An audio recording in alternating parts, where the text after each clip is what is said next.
Today, we are happy to interview Toshiko Okamoto.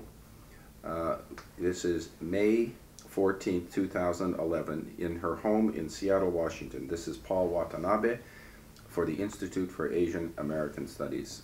Good morning, Toshi. Good morning. Toshi, I want to start actually by asking you to just give us some background about what you're doing now, your current life here in Seattle. I'm retired and enjoying my retirement. And yesterday, I went to an Apple store to learn about the iPad. Oh my gosh. Well, in Seattle, you have to be up on all of the technology. This is the technology capital of America. Is your husband with you here in Seattle? Yes, he is. And do you have children? We have 4 children. Okay, I now want to take you back. That's what's happening today with your life, but I want to take you back to the beginning.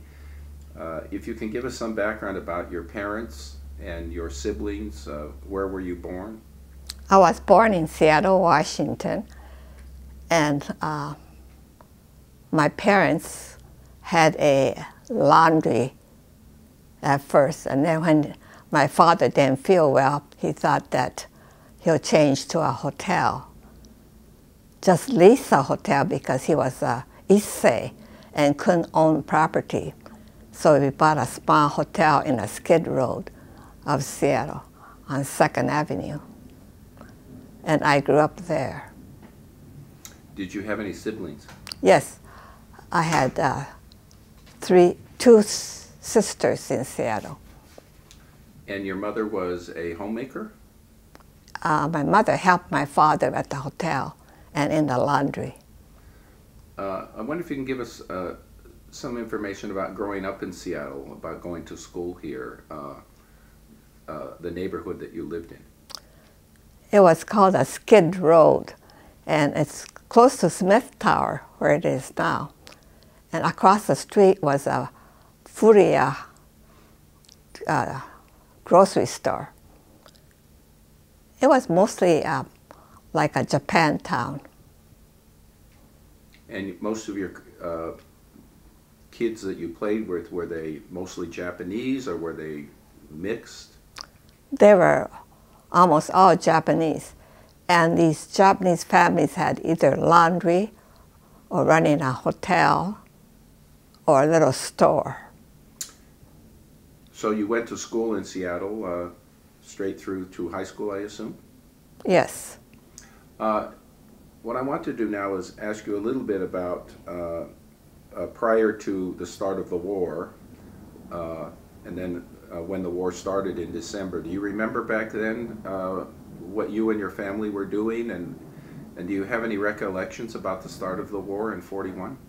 Yes, my father had a family in Japan.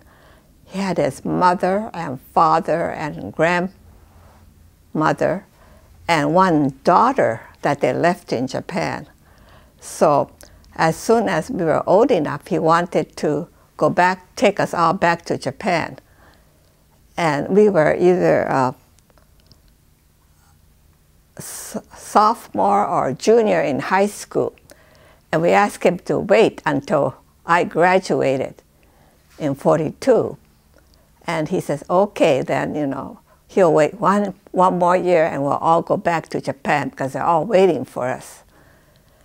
And evidently, we didn't know, but his mother kept writing to him that in Japan, things are getting pretty tough and that we should come back as soon as possible.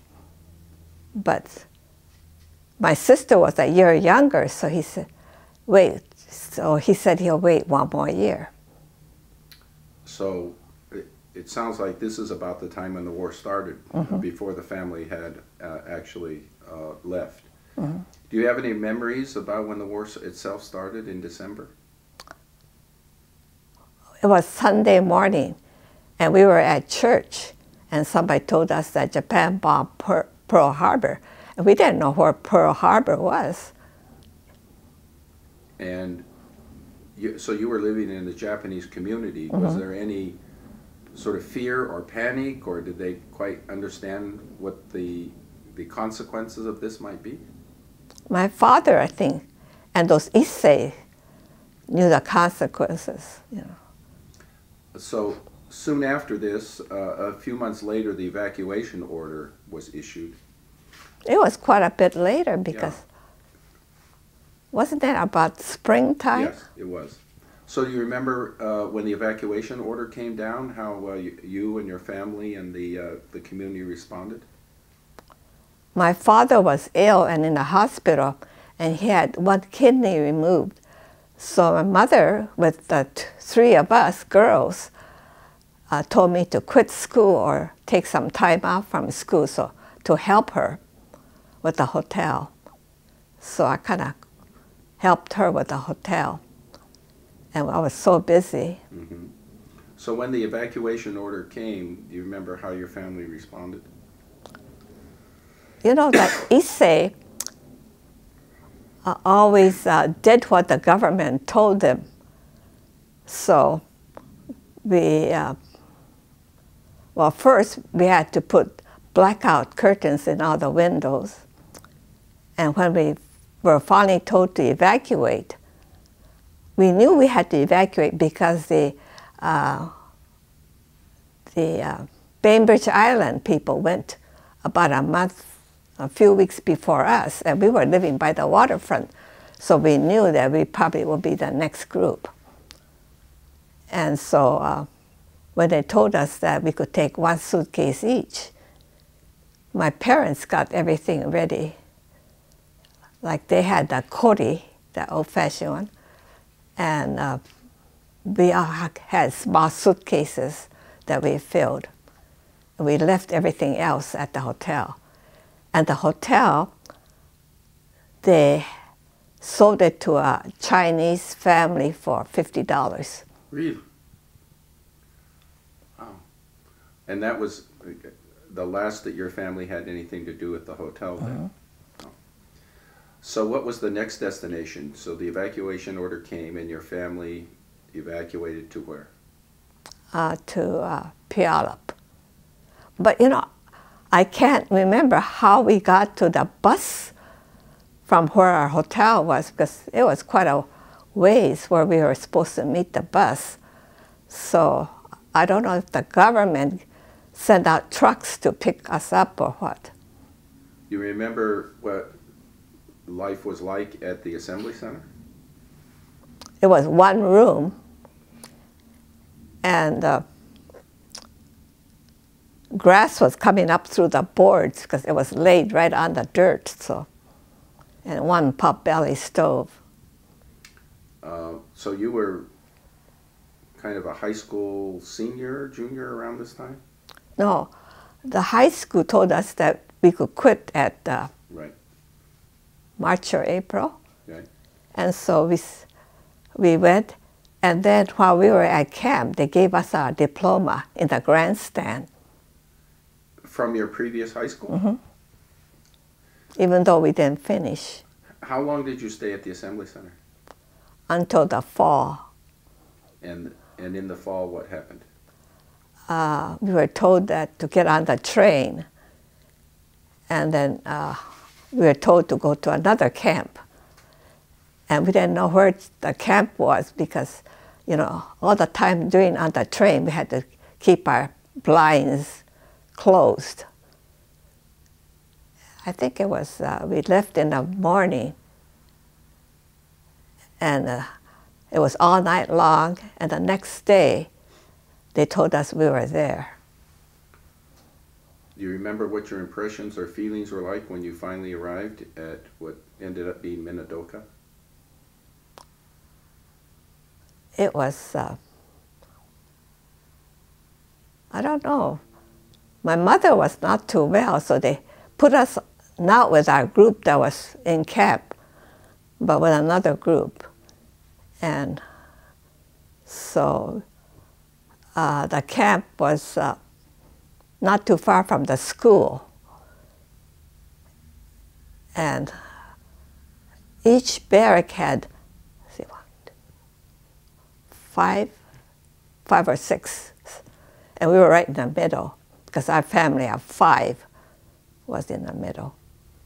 What did you do in the camp when you finally settled in? I didn't do anything except maybe waitress, because I wasn't trained for anything else. And what did your parents do? Do you remember? No, my father was real happy because he didn't have to work. Uh-huh. And so he didn't have any particular task in the camp? Not at first.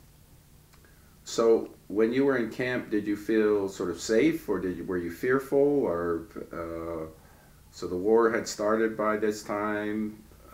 You were in camp. Do you remember any feelings that you had about being in this situation? No, I didn't. I was happy I didn't have to work. I didn't have to study. Right. Yeah. And you probably had never been to Idaho before. No. Maybe never had taken a train ride like this before. No. So at some point while you were in the camp, you began to, or your family made some decisions about possibly trying to continue your education, correct? No. My parents didn't have any money. Yeah. And they didn't worry about what we were going to do. Right. We had to plan ourselves what we were going to do. And my sister, who is 1 year younger, she decided that she would go to be a nurse. And there's several hospitals in the East that were taking nurses, not nurses, but trained to be nurses. So she chose a hospital in Elgin, Illinois, which is not too far from Chicago. And then I thought I should be trained for something. And some friends went to Salt Lake City. So I asked my mother if I could go to Salt Lake and go to school. So that's why I decided to go to Salt Lake. So you really made the decision yourself, mm-hmm. and did you make most of the arrangements yourself? In camp, if you wanted to go out, they had a list of homes where you could be a schoolgirl. And it was in alphabetical order. And I chose a family named Alder, so I must not have gone through that list too far. Huh. And they had one child, 3 years old. And I was supposed to take her to nursery school. And then I could continue to my school. Can you tell us why you ended up choosing the school that you did? It was not too far from camp. There was a friend who lived in Salt Lake, and she was planning to go to that school too. Were you LDS yourself? Mormon? No. But you ended up going to a Mormon business school? Because they accepted me. So, when the day arrived for you to leave, what was it like? I just told my parents I'm going to go.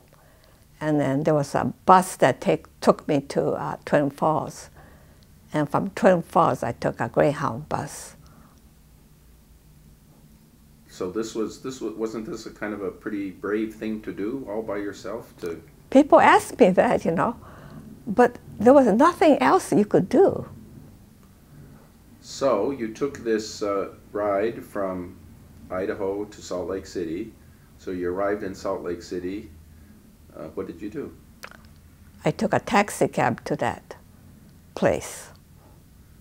And you found a place to live, and you had ended up working for this one family. Mm-hmm.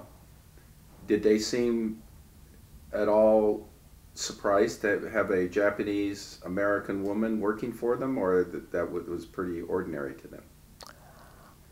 They had one child, and this lady, they're Jewish, and she had never worked before, but during the wartime, they asked all those people, housewives, that they should go to work. So she decided that she would go to work, and she put her name, the family name, on that list to accept a schoolgirl. I see. So what was life like going to school at the business school? Were there any other Nihonjin students, or was it mostly white? It was mostly white, and mostly they were Mormons. And there must have been about 5 Niseis in the school. And was the reception with the other students and the faculty generally positive, or were there any negative consequences? No. So you were well supported, you thought. And how was it living in Salt Lake City, like going around, you know, when you walked around and around the town and so forth? Was there any animosity? No. So what did you end up studying at the school? I took up typing and shorthand, bookkeeping. And how long did you stay there? About a year and a half. Were you corresponding at all with your family back in camp? Yes, I this was. time? So were they telling you about what was going on in camp? No. Did you ever get a chance to go back to camp and visit them, or for them to come and visit you? I went back to visit them during Christmas or something like that on a cold day, and they were fine. But then after a short while you returned once Yeah, again. Did you feel lucky to be out of camp while they were still in camp and others were still in camp? I felt I was kind of lucky because I didn't have to watch my parents. They were satisfied being in camp. And had you talked to your sister about her experiences in school in Illinois? yes, she was enjoying herself in Illinois. So after I got through with the college, I went back to camp because I was out on a student pass. So I thought I should at least go to Chicago and find a job, and I would be closer to Elgin. And so I told her I was going to come out there after I went back to camp and saw my parents. They were okay. And so I applied for a permanent pass and got my $25 and went out to Chicago. I had a family friend there, and they said I could stay with them until I found a job.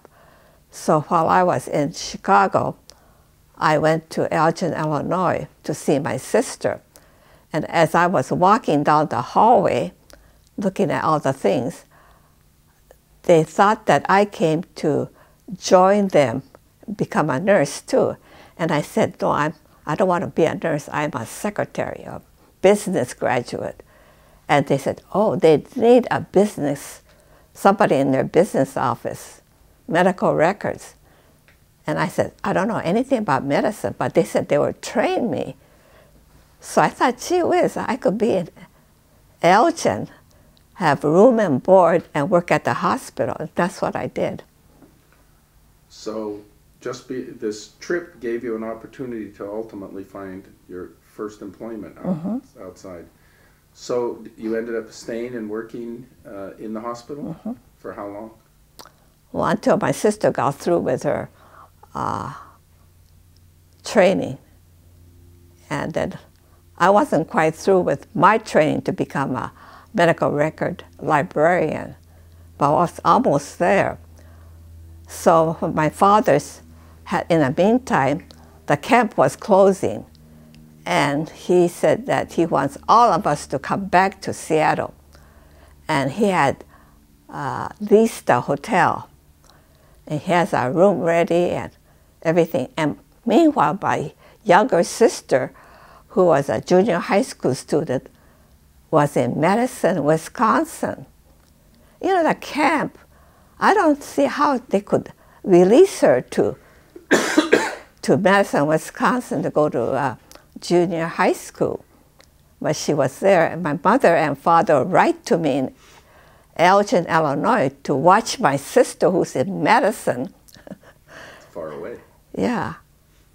And so they were worried about her too. And so she said, as soon as possible, we should come back to Seattle. He wants all of us in Seattle. So, did everybody end up coming back together coming from. So you gave up your job at the hospital, and then your sister completed her nursing training, and your other daughter completed her schooling, and you all came back to Seattle. Well, my younger sister, she came back first because my dad insisted that he didn't want her out there by herself. And later on, my sister, who was a nursing student, she finished, and I gave up my job. But we got a job here in Seattle because we didn't want to come back to Seattle without a job. So I wrote to Providence Hospital and said that I was going to be a medical record librarian, and I needed a job. So I got that job. My sister, who got a job at the Children's Orthopedic Hospital.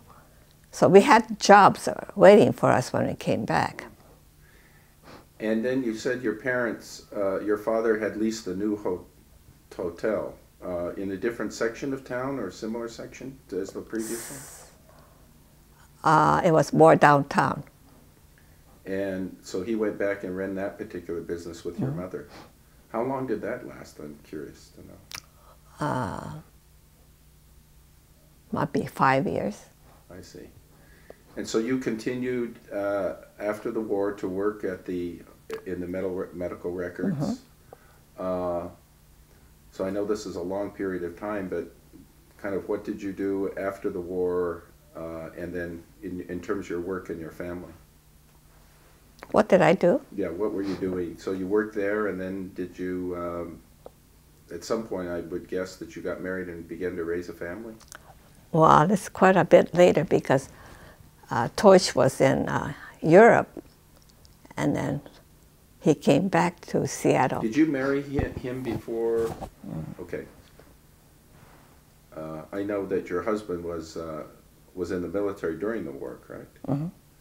Okay, so you came back. Okay, go ahead, please continue. So you worked when you got out of the war, and then did what?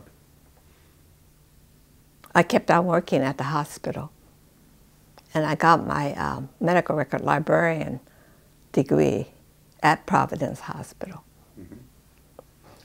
And then when did you ultimately end up meeting up with your husband and marrying him? About 1948 or 47. And so you had met him, he was from Seattle as well? No, I didn't know him before.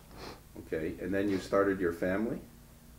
Then we got married in 49. Yeah. And we were so poor. And we had our first child in 51. And what was Tosh doing at the time? He was an auto mechanic. I see. And then subsequently you had more children? 3 more. You stayed in Seattle this whole time. It's almost your entire life, except for when you went off to school to camp, obviously, and then went back to the Midwest for a little while. You're very dedicated to the Seattle area. But my parents were here. So you followed wherever your parents had desired you to go. You said your parents ran the hotel for about five years, and then they retired. And they stayed in so they obviously stayed in the Seattle area. Well, they went back to Japan after they retired, sold the last hotel. Yeah. Because they have a daughter over there. Oh, that's right. And daughter took over the farm. She got married, and her husband took her name. So they had a house over there already. And my sister in Japan wanted them to come back because the land, everything was in my father's name. And they went back and stayed for about 4 months. It happened to be during the spring and summer. The spring was okay, but the summer got so hot.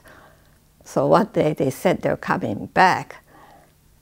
And they had sold their hotel, and everything. But my sister, younger sister, was running an apartment house, and she had one apartment empty. So they moved in there. And then they thought that, you know, here my father could still work. And so he wanted to move back into town. So we found them an apartment to buy, a fourplex, not too far from our place. And so they moved back there. We got them settled. And then he got a job at Seattle University as a janitor, and he was real happy. So then you subsequently raised your family here, and I know your son. And remind me how many children that you have? 4. And do they still live in the Seattle area? Mm-hmm. All except my oldest daughter. She got married and moved to California. Toshi, I want you to reflect on this long experience that you've talked about here, beginning here in Seattle, working, as you said, with your family in a Skid Row boarding house, and then going off to camp, and then from camp leaving on your own to go to college, and then making a move to the Midwest for a while and finding work, and then coming back.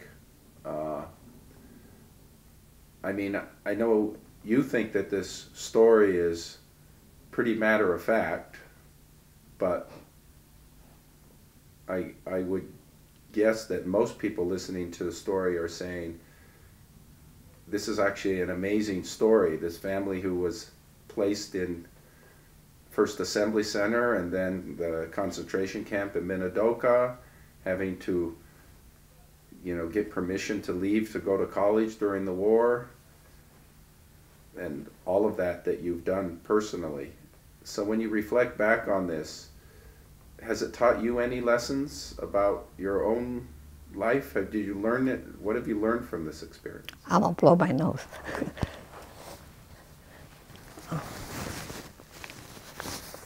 If you try hard, you could do anything you want, because actually I didn't have any training. I think that if the war didn't break out and we were still in Seattle, after high school graduation, I was planning to be a seamstress or something, because right next to Broadway High School, there was an Edison vocational school. So in high school, I didn't take any college courses at all because my parents couldn't afford to send us to college. And I was just going to go to a vocational school and then decide what I wanted to be. And so I wasn't trained for anything after graduation. So it made me more independent. And did you sense what the impact might have been on your family, or did you think your family had very similar attitude of trying to make the best of it? I think so, because there was nothing else we could do. And in terms of, do you see any sort of, beyond your own personal life, any sort of larger legacies of this period when people, I'm sure once again they ask you about the wartime experience and internment and so forth, because it's more than just a personal experience for you, it's something the whole nation went through. Are there any sort of lessons there for us to learn about that we should think about in terms of that experience as a country? I think the United States has changed quite a bit. They're more tolerant about foreigners and other races. Did you remember the whole experience around redress? Actually, Seattle was one of the real centers of the redress movement. Did you remember much about that? I was, but I wasn't interested in testifying. Yeah. And I would go listen, but I didn't testify. What did you think about the whole redress and reparations? Is it something that you thought we should do as a country, or did you have any doubts about doing it? I think something should have been done, because at the redress we heard about some people from Alaska where they took the mothers and fathers too. The cannery workers and so forth, yeah. Mm-hmm. You said you were an observer at these. Mm-hmm. Why did you go to the hearings? Just even to observe, not to testify? I just wanted to hear, because I wasn't brilliant enough to testify, but I wanted to hear what other people were saying. Were you surprised that people were willing to speak out and talk about this? Tell us something about it. Why were you surprised? Because a lot of people didn't talk about it? Yeah. I didn't talk about it because it was something that was done and over with. And when I heard people and some friends, they went up there and said what happened to them. Did it bring back memories of what happened to your family? Mm-hmm. It's kind of. And so did it make it easier for you to talk about it, give interviews, perhaps talk about it with your grandchildren and your children? Kind of. With my grandchildren. Are they curious about what happened to you, your grandchildren? You know, my grandchildren are going to school, and when we talk about camp, they thought it was like Boy Scout camp, Girl Scout camp, or picnic. So last year, I told them I would pay for all their way to go to Minidoka. And so I think altogether there were 18, I think 15 of us, I don't know. I said, whatever it is, you sign up yourself and I will pay for your hotel and everything. We'll go on the bus. And they were excited. They thought that camp was like a picnic ground. And they went there and they found out what the camp was really like. And what was their reaction when they talked to you and your husband now after? Well, he didn't go. The last minute he got so sick that he couldn't go. So I took my sister along. And they came back and they wrote to the paper what they learned. Can you paraphrase what they might have said when they wrote to the paper? No. But they thought it was just a picnic ground, you know. So you feel more comfortable now talking about that after. Why did you think it was important for them to go to the camp? For you to pay the money to have them travel? You must have had some motive in mind. Because it was a time to for the schools to talk about camp and evacuation. After they got back, have they asked you more questions about your life in camp? Mm-hmm. And so now you have this conversation about camp. Mm-hmm. And now you feel freer to talk about it. Well, the vets organization, they have speakers to go to different schools, and they talk about camp and what life was during the war. So I'm going to ask you this sort of final question. A lot of these efforts now to do pilgrimage back to the camps, to do interviews with former individuals who were in these various camps, even interviews like the project you're involved with. Do you generally find this? Do you find this a good thing that they're trying to capture these memories, either on film or in person or in interviews? I think so, because they're more tolerant about strangers and foreigners too. Do you feel like you're an important piece of our country's history? A piece. Yeah, you yourself. In what way? That's what I don't understand. Well, but can you reflect on your own? I mean, so people are interested in your life and history. Why do you think they are? Because we don't want it to happen to any other minorities. Great. Thank you very much. That's a great way to end it.